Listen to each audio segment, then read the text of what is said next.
From the wacky, dark mind of Tim Burton comes the 1988 fantasy horror comedy film Beetlejuice. The story involves recently deceased Adam and Barbara Maitland, who have found themselves hostages in their former home, currently occupied by the unbearable Dietz family. As their desperation to scare the Dietz out of the house grows, the Maitlands resort to employing the help of an unruly, frightening fraudster by the name of Beetlejuice. When things don't go as planned, the Maitlands find themselves needing the help of the Dietzes to stop Beetlejuice's dastardly deeds. With a runtime of 92 minutes, we're taking a look at this classic horror comedy to see if it still lives up to its legacy and memory. But before we get into the review, if you enjoy this type of content, hit the like button and consider subscribing to the channel. Also, hitting the notification bell will alert you when we drop new content. Now, let's get critical. We are introduced to Adam and Barbara Maitland, portrayed by Alec Baldwin and Geena Davis, enjoying their picturesque countryside home. During a trip into town, Barbara inadvertently crashes the car while trying to avoid a dog in the road, causing them to fall off the local bridge into the waters below. Upon returning home, they begin experiencing strange phenomena such as a lack of recollection of their return, absence of reflections, and the discovery of a book titled A Handbook for the Recently Deceased. These peculiar occurrences, coupled with the suspicion of their own demise, prompt the couple to seek help outside their home. However, realizing they are unable to leave, they decide to remain inside until they can find a solution. Shortly after this realization, the Dietz family, having purchased the property, moves in. To Adam and Barbara's dismay, Lydia, along with her father Charles Dietz and stepmother Delia Dietz, begins altering their home. In an attempt to scare the new occupants away, Adam and Barbara resort to jump scares, only to realize that none of the living can see them. Growing increasingly desperate, the Maitlands turn to the handbook for guidance. Following its instructions, they find themselves in an otherworldly waiting room, accompanied by other distressed souls. They are assigned a caseworker, Juno, who informs them that they will remain in the house for the next 125 years. If they wish to rid themselves of the Dietz family, it's up to them to frighten them away. Adam and Barbara try to spook Charles and Delia by donning sheets, but their efforts are foiled when confronted by Lydia, who can see them for what they are. Despite Lydia and the Maitlands' attempts, Charles and Delia remain unconvinced of their ghostly presence. During a dinner party, Barbara and Adam successfully possess the Dietz family and their guests. However, to their dismay, the Dietz family decides to stay and further exploit the haunting for their own gain. Against Juno's advice, the Maitlands enlist the help of Beetlejuice, a freelance bio-exorcist, to scare away the Dietzes. Beetlejuice's crude behavior and extreme tactics offend the Maitlands, but it's too late to stop him from causing chaos. Meanwhile, Charles sees potential in the town and the house's supernatural events and pitches it as a tourist attraction to potential investor Maxie Dean. In an attempt to bring the Maitlands out, Ortho accidentally performs an exorcism instead of a seance, aging Adam and Barbara. Lydia seeks Beetlejuice's help, who demands she marry him to stop the exorcism and wreak havoc on the guests. The Maitlands intervene, preventing the wedding and dispose of Beetlejuice. Eventually, the couple and the Dietz agree to live together peacefully. In the final scene, Beetlejuice remains trapped in the afterlife waiting room.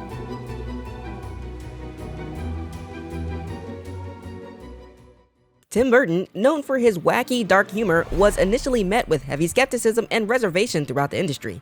However, after the financial success of Pee-wee's Big Adventure in 1985, Burton became a bankable director. His skill and expertise are evident throughout the film as he incorporates practical effects to bring to life a funhouse of horrors effects to this and the majority of his films. Burton employs techniques such as low-key lighting, where the background and scene are predominantly dark. The film's crew builds an eerie world around the Maitlands and the Dietz with both story and aesthetics. Burton notes that the script for Beetlejuice was the exact opposite of the majority of scripts he received, where the plots moved from point to point, all neatly packaged, but in Beetlejuice, the story made no sense yet was original and intriguing.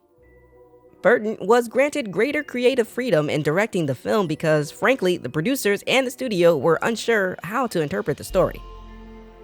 Beetlejuice is writers Michael McDowell and Larry Wilson's first original project. The script was originally darker and less comedic, as McDowell is known for his horror writing. For example, the Maitland's car crash was to be more graphic and brutal, with Barbara's arm being crushed in the accident. Despite the rewrites, the movie still references this original thought. How's your arm? I don't know, it feels frozen. The original script had envisioned Beetlejuice as a winged demon who took the form of a Middle Eastern man, with much of his dialogue written in African-American vernacular English, and whose intent was to kill the Dietz and have sex with Lydia. Sounds like we both got pussy problems. Despite the original screenplay, the final product turned out to be more palatable and widely accepted, which can be seen in the commitment to the roles of each actor. Lydia Dietz, played by Winona Ryder, and Delia Dietz, played by Catherine O'Hara, comment on how special it was working on set. Burton confirms the selection of the actors went into the success of the movie, as many of the actors were extremely proficient at improv, which often led to iconic moments in the movie. Michael Keaton's Beetlejuice, despite having limited screen time, maximizes each scene, bringing the character to life. Beetlejuice might not have much backstory or development, but the movie and screenplay surround the character and are not necessarily about the character. The little backstory known is that Beetlejuice attempted to hang himself after being rejected by a woman but botched the job, leading to a slow death through suffocation. Because of this, he was sent to work with Juno in the afterlife, which she hints at in the movie. I just hope it wasn't yet another of your dreary suicide attempts. You know what they say about people who commit suicide? In the afterlife, they become civil servants. If I knew then what I know now, I wouldn't have had my little accident. Beetlejuice exhibits the attitude of a sleazy used car salesman, and his aplutophobia, an extreme, irrational, and overwhelming fear of bathing, cleaning, or washing, partially explains his overall appearance. According to lore, his powers and abilities include, but are not limited to, levitation and/or flight, shape-shifting, conjuring and/or summoning objects, and ventriloquism. Initially, Sammy Davis Jr. was the first choice to portray Beetlejuice. The film aims to portray character development through the interactions between the Maitlands, the Dietzes, and Beetlejuice. Barbara and Adam Maitland, who initially hint at struggling with conception and led a secluded lifestyle, evolve into embracing the Dietz family and viewing Lydia as a surrogate daughter. Meanwhile, the Dietz, originally snobbish New Yorkers with little regard for the aesthetics or environment of White River, undergo a transformation. Through their experiences, they learn to appreciate and respect their surroundings. This journey leads to Charles discovering how to unwind and Delia honing her artistic talents, drawing inspiration from Beetlejuice. Lydia, finding comfort and acceptance from the dead in the Maitlands, enjoys life a little more. Beetlejuice is a masterclass in creating a surprisingly simple yet extremely effective film. With the direct sequel coming out this year, 2024, I wanted to revisit this movie and give a review of the 1988 classic. As a big fan of most Tim Burton movies, it's always a pleasure to watch stories through his peculiar lens. I'm glad the writers toned down the dark tonality and leaned a little more into the humor. I believe Beetlejuice is one of Michael Keaton's most iconic roles, and Lydia Dietz put Winona Ryder on the map. I love Danny Elfman's music composition for this movie, really bringing out the wacky horror and gothic tones of the film. The soundtrack includes 2 original recordings by Harry Belafonte featured in the film, Day-O, the Banana Boat song, and Jumpin' the Line, Shake Sonora.